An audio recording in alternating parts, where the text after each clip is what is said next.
بسم اللہ الرحمن الرحیم۔ دین یہ ہے کہ آدمی ایک خدا کے سوا کسی کو اپنی زندگی میں برتر مقام نہ دے۔ وہ حق شناسائی کی بنیاد پر تعلقات قائم کرے، نہ کہ مفاد کی بنیاد پر، جس کی پہلی علامت والدین ہے۔ وہ رزق کو خدا کا عطیہ سمجھے اور خدائی نظام میں مداخلت نہ کرے۔ اس معاملے میں آدمی کی گمراہی اس کو قتل اولاد اور تحدید نسل کی حماقت تک لے جاتی ہے۔ وہ فحش اور بے حیائی کے کاموں سے بچے تاکہ برائی کے بارے میں اس کے دل کی حساسیات زندہ رہے۔ وہ کمزور کا استحصال نہ کرے، جس کا قریبی امتحان آدمی کے لیے یتیم کی صورت میں ہوتا ہے۔ وہ حقوق کی ادائیگی اور لین دین میں ترازو کی طرح بالکل ٹھیک رہے۔ وہ اپنی زبان کا استعمال ہمیشہ حق کے مطابق کرے۔ وہ اس احساس کے ساتھ زندگی گزارے کہ ہر حال میں وہ عہد خداوندی میں بندھا ہوا ہو۔ وہ کسی بھی وقت خدائی عہد کی ذمہ داریوں سے آزاد نہیں ہے۔ یہی کسی آدمی کے لیے خدا کی پسند کے مطابق زندگی گزارنے کا سیدھا رستہ ہے۔ آدمی کو چاہیے کہ وہ دائیں اور بائیں بھٹکے بغیر اس سیدھے رستے پر ہمیشہ قائم رہے۔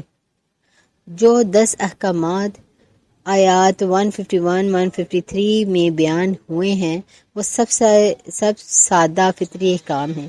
ہر آدمی کی عقل ان کے سچے ہونے کی گواہی دیتی ہے۔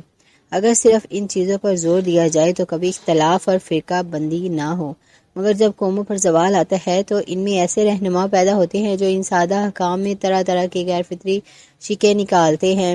یہی وجہ ہے کہ یہی وہ چیز ہے جو دینی اتحاد کو ٹکڑے ٹکڑے کر دیتی ہے۔ توحید میں اگر یہ بحث چھیڑی جائے کہ خدا جسم رکھتا ہے یا وہ بغیر جسم ہے، یتیم کے معاملے میں موشگافیاں کی جائیں کہ یتیم ہونے کی شرائط کیا ہے، یا یہ نقطہ نکالا جائے کہ ان خدائی احکام پر اس وقت تک عمل نہیں ہو سکتا جب تک حکومت پر قبضہ نہ ہو۔ اس سے سب سے پہلا کام غیر اسلامی حکومت کو بدلنا ہے۔ اس قسم کی بحثیں اگر شروع کر دی جائیں تو ان کی کوئی حد نہ ہوگی اور ان پر عمومی اتفاق حاصل کرنا ناممکن ہو جائے گا۔ اس کے بعد مختلف فکری حلقے بنیں گے، الگ الگ فرقے اور جماعتیں قائم ہوں گی۔ باہمی اتفاق باہمی افتراق کی صورت اختیار کر لے گا۔ اس سادہ اور فطری دین پر اپنی ساری توجہ لگانا سب سے بڑی نیکی ہے، مگر اس کے لیے آدمی کو نفس سے لڑنا پڑتا ہے۔ ماحول کی ناسازگاری کے باوجود صبر اور قربانی کا ثبوت دیتے ہوئے اس پر جمے رہنا پڑتا ہے۔ یہ ایک بڑا پرمشقت عمل ہے، اس لیے اس کا بدلہ بھی خدا کے یہاں کئی گنا بڑھا دیا جاتا ہے۔ جو لوگ برائی کرتے ہیں، جو خدا کی دنیا میں خدا کے مقرر راستے کے سوا دوسرے راستوں پر چلتے ہیں، وہ اگرچہ بہت بڑا جرم کرتے ہیں، تاہم خدا ان کے خلاف انتقامی کارروائی نہیں کرتا۔